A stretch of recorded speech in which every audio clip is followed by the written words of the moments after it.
Hey guys, Courtney Kidd here from the Floyd County School of Innovation, and I'm here to talk to you all about my ARI grant, Case Studies that Captivate. This grant is actually one that is not in my typical forte. Like I usually go for grants where I can get my kids some hands-on experience. I usually want them doing some sort of design element or some sort of research and analysis. But this year was a little different, especially because of COVID situations.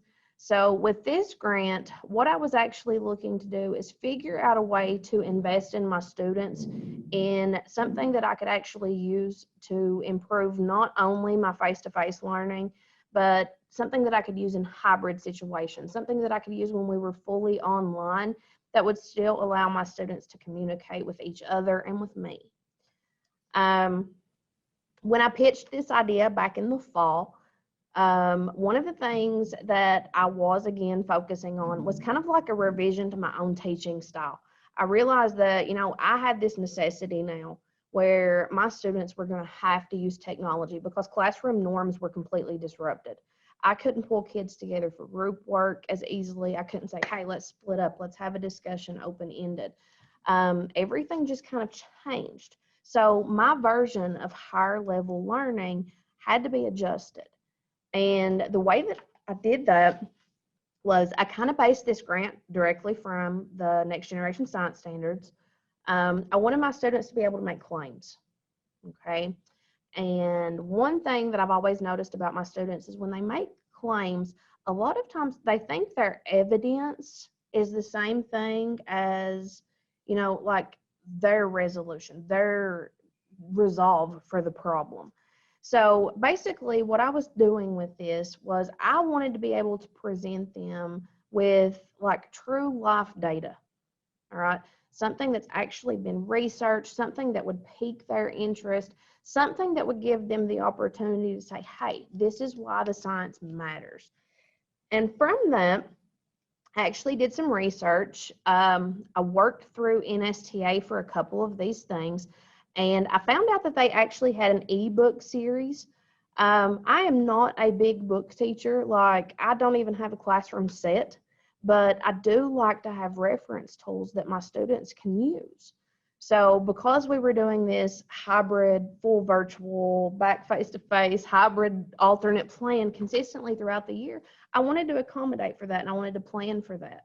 And the way that I did that was I purchased a set of interactive books through NSTA. And some of the students really latched on to those. Some other things that I did purchase a couple of books that had case studies in them. But the big one that I really think I got to dive into and the one that I got to spend the majority of my time on with students was a case study set from scienceoutside.org. Basically what that is a series of case studies that were created. It's kind of like their PBLs, like any kind of project-based learning, where the students are actually exposed to a problem and then they use documentation, they use recorded evidence to reach some sort of solution for that problem. So it actually engrosses them in the content instead of having them just read about it. Being that I'm a part of a CTE school, I also teach an engineering course. So it's really important to me to make sure that my students are able to problem solve.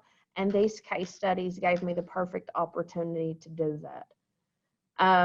Throughout the year, regardless of being online or being in person, my students have been formatively assessed on various content levels, rubrics, technical writings, tests, quizzes. It just kind of depends where we were at in the situation and the content on how I was assessing them. But I did find that when student work was actually turned in, when they had these PBL experiences, these hands-on experiences where they were using the case studies, it made it a lot more beneficial to them. The particular one that you're looking at right now, you can see all the boys having their computers out.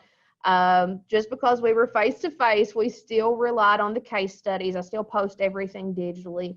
So they had a case study that was prompting them in this instance to think about different factors that were affecting photosynthetic rate. So you can actually see them, like I had a group that was changing light, I had a group that was changing CO2 content and light, just some different variables that they could actually control and manipulate and garner data on themselves after reading those case studies. Same thing going on here. You can see the boys working on some different situations.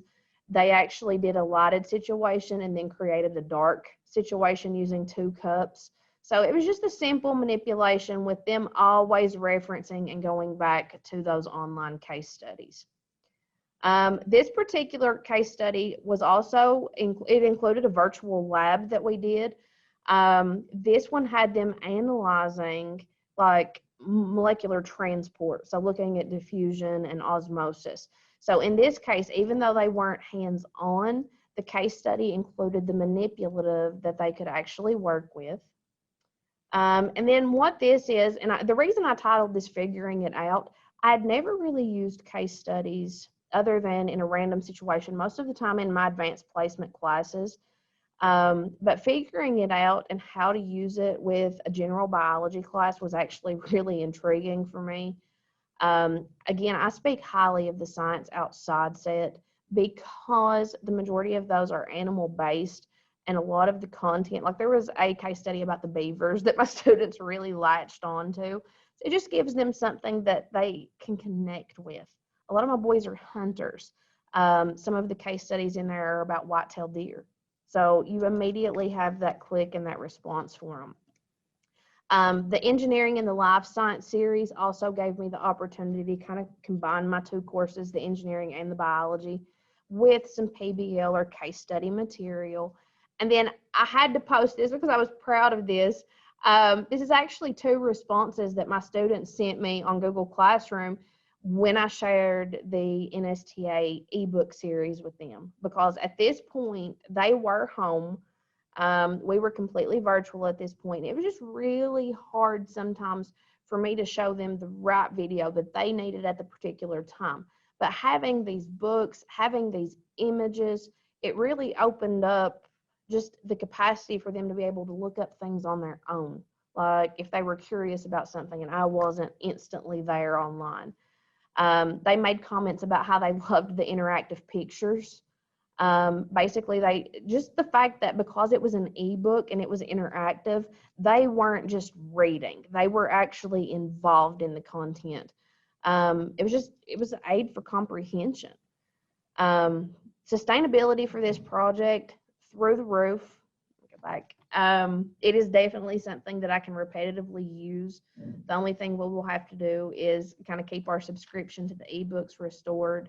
But as far as content and material goes, I will honestly say these case studies are something that I think I'll continue to use even when we are in a normal school year in a normal setting. This ARI grant is definitely something that I can incorporate in my teaching for years to come. Okay. If you have questions about any of the case studies or Science Outside, please reach out. I'll be more than happy to email, or if you want to call the school and talk to me, I'll help you all out any way I can. But I do want to take the time to thank you all. First, thank you for considering and granting me the opportunity to do this, but thank you all for watching. Have a good day.